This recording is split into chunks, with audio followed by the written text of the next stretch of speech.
Hello, everybody, and welcome to Church at Home with Rachel for Wednesday, the 26th of February. Hope you're doing well and staying warm. Spring is coming, I promise. It just isn't quite here yet.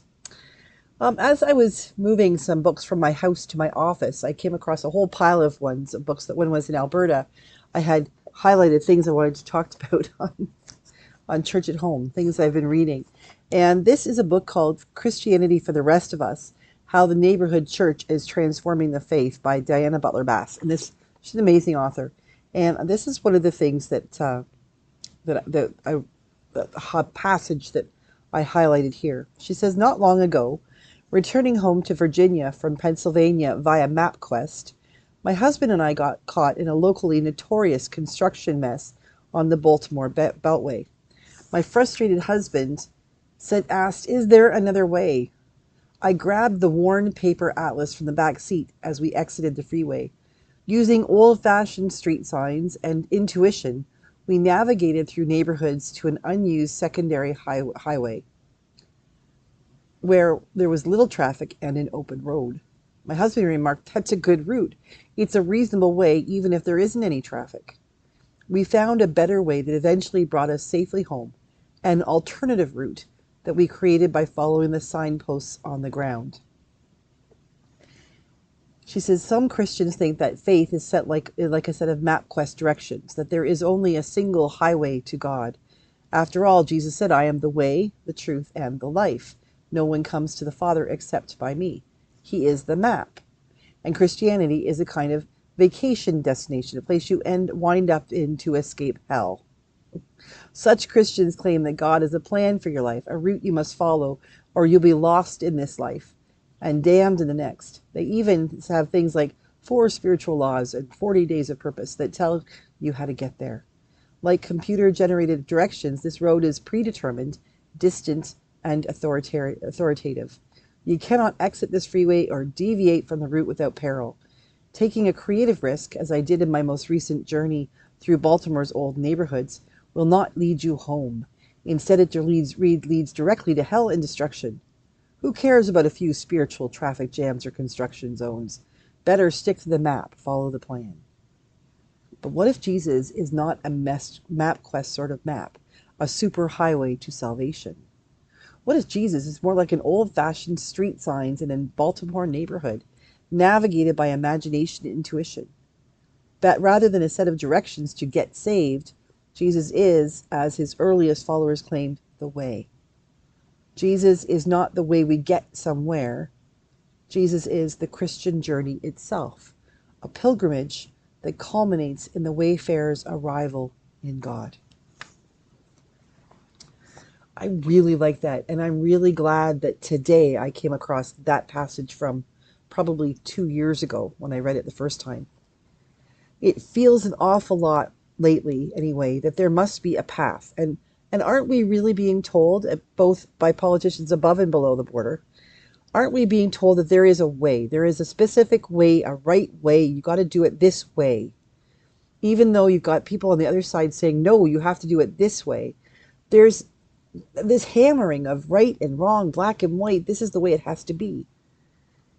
And none of it seems to feel right. None of it seems to feel comfortable. None of it seems to feel like, yeah, that feels like the right thing to do.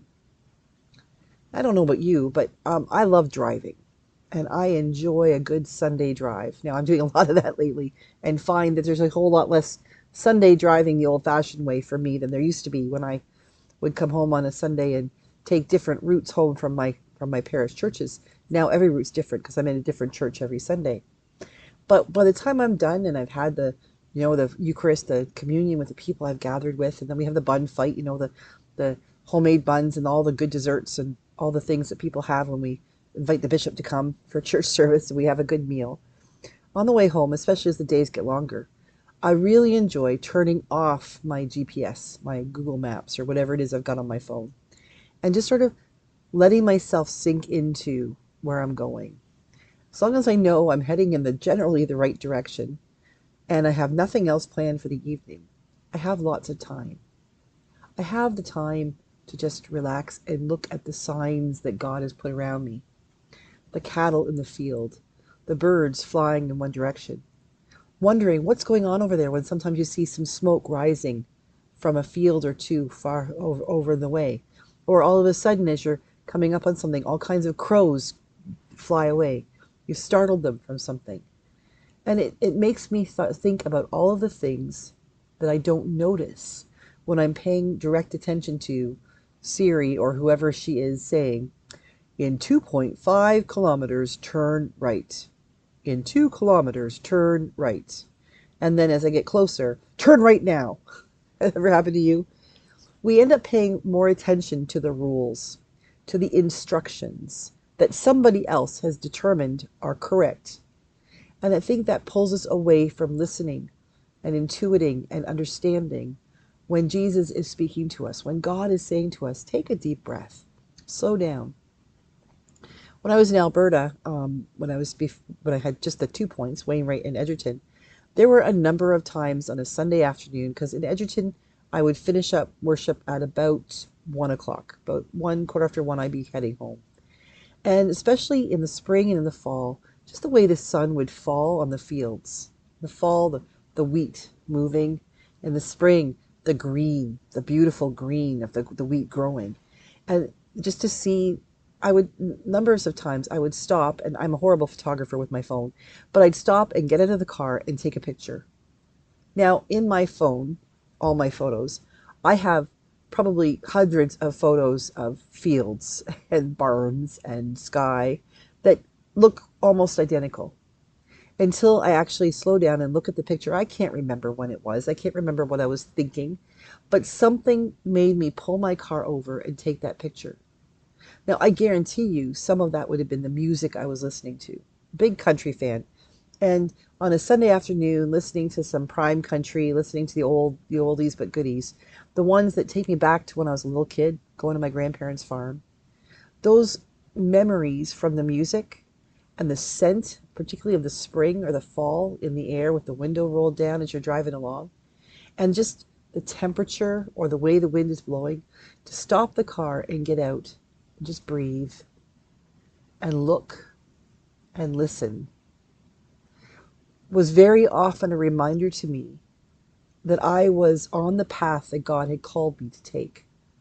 Sure, that might be the path that would take me home to where a good nap or a good book and a cup of tea were waiting for me, as well as my husband wondering where the heck I was.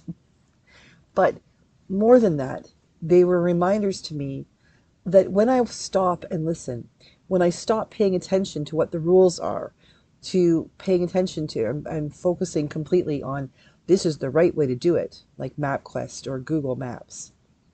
When I allowed myself to just relax and enter into the moment, I really did discover the path that God was calling me to take. And so when I look back at those pictures, I'm reluctant to get rid of them because while I don't remember exactly what I was taking, what I was immortalizing in that moment, but what I do know is that every one of those pictures was a moment of peace and prayer. So I may not remember what I was praying for or why I needed peace, but every one of those pictures is a literal reminder to me that God said to me, stop, Rachel, pull over, smell the roses, watch the birds fly, breathe in that country air, and allow yourself to just be. And the reality is that whenever I have done that, I have recognized that where I am, where God says, pull over, stop, and just be, is often a better place to be than wherever I was originally heading. I'll get there. I'll end up at my destination. But the journey is as much a part of the destination as it is. Where are you journeying to? And how are you journeying? I pray that today you'll set aside the map quest and pull out the signposts and pay attention to the details of the world around you, that you might be able to see and hear Jesus speaking to you and saying, I am the way. I am the way. Don't worry about the rules. Don't worry about the instructions. Just be with me, and we'll get to where we're going together. God bless you, and thank you for getting to where we're going together with me. Have a great day, everybody.